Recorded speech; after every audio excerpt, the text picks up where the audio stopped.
আর লাগবে দেখো পাঁপড় ভাজা আর চাটনি দিয়ে হয়ে গেল। ডিম ভাজাটা বাবা কিরম করে এখন শুধু শুধু খাবে, লাগলোই না। এই দেখো মায়েরও তাই অবস্থা।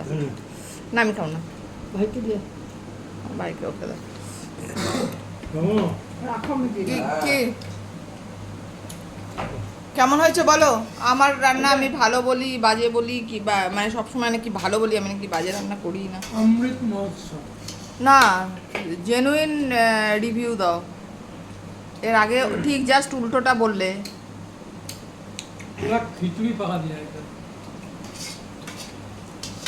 ভালো না হলে শুধু চাটনি দিয়ে খেয়ে নিতে হবে আর পাপড় একটু করে কামড়ায়। না তাও বললো শুনলে না কিরকম। ওই দেখো অবস্থা, এই দেখো মানে উঠছে না, আলটিমেটলি হাত লাগাতে হবে। ঠিক হয়েছে বাবু? ভালো হয়েছে? সমু ছেলে অন্যদিকে খেতে বসছে, দেখানো যাবে না, শুধু গলা শোনানো যাবে।